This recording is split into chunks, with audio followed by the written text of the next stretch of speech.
Pau, pau, pau, mga ka-Siopao. Ito na naman po si Inday. At welcome back to my YouTube channel. Kung bago ka pa lang, don't forget to like and subscribe. Ayun na nga. So, natapos natin si part 1, ang pagbabalat ng langka. So, for today, itutuloy natin yan. So, syempre, magluluto na tayo ng langka. Yung langkang pagkahirap-hirap balatan. Promise, it took me around 35 minutes. Diyos ko, para lang makain nyo. So, samahan nyo ako ulit mga ka-Siopao para sa panibagong food venture natin. Kaya, pow, pow, pow!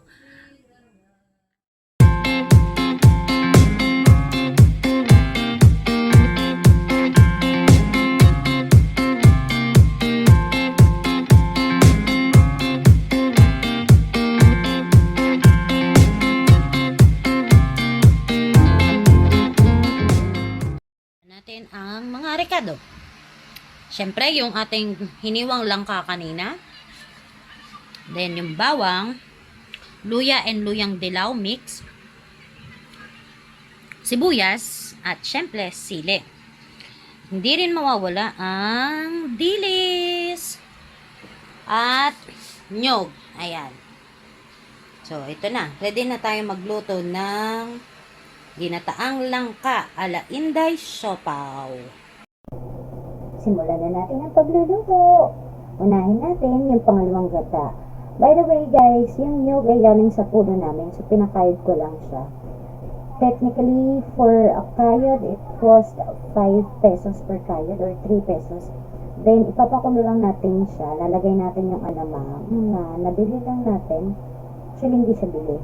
Libre lang siya. Free siya sa mga nabili ko. Then, nilagay natin yung sibuyas, bawang, luya. At, syempre, siling marami. Hintayin lang natin kumulo at mag-evaporate yung pangalawang gata. Ayan. So, para hindi masyadong madaling masunog yung gata, we need to mix the coconut milk. And then, let's add the dilis. Ayan. Mas maraming dilis, mas masarap.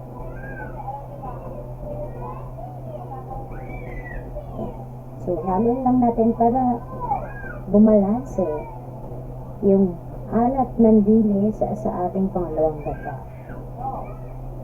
Yung kaninang inilagay nating alamang, hindi naman siya ganun kaalatan kasi as you can see, it was brown. So, it was cooked actually in a liver spread and kung familiar kayo sa soft drinks na nilalagay sa alamang, that's it. That's why naglagay pa ako ng asin tsaka konting MSG or Ajinomoto. Hello sa Aji. Ayan, pakuluin lang ulit natin. Hintayin natin mag-evaporate ang ating gata. Then once all good, we can put all the hiniwang langka. Yung pinagpaguran kong hiwaing langka. Ayan. Ayan, medyo na-skip ko yung video. So, nailagay ko yung langka. Ayan, kumulo na rin yung second na gata. So, that's the time para ilagay na natin yung kakang gata o yung first na pinigang gata sa ating yolk kanina. So, hintay lang din natin ulit kumulo. Then, konting halo as usual.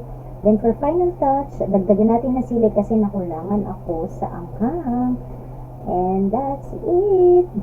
Ganun lang kadaling magluto ng ginataang langka ala Inday Siopao. Enjoy!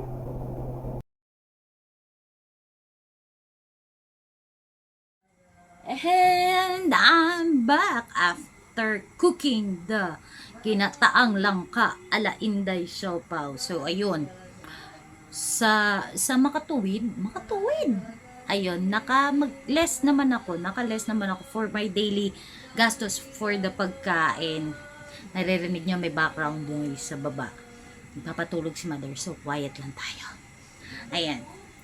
So, since libre naman yung aking langka, Mahal yun sa palengke, I think. Per kilo na yung binibenta. Pero ano na yun, hindi ka na mahirapan. Then yung nyog ko, syempre galing sa puno namin.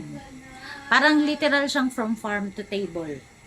So, libre ulit si Gata. Ang nagastos ko lang talaga sa kanya is yung dilis na hinalo ko.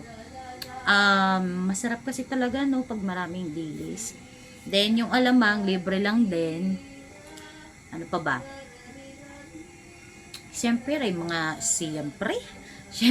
mga sibuyas, luya, bawang. Yun lang naman yung mga nagastos ko. But, yun nga, kung susumahin, hanggat may mga taong maalam magtanim, meron pa rin tayong kakain talaga. So, siguro appreciation na rin to for our dearest farmers, sa mga nagtatanim dyan. Maraming salamat po.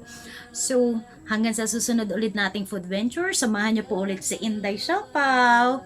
Pow, pow, pow!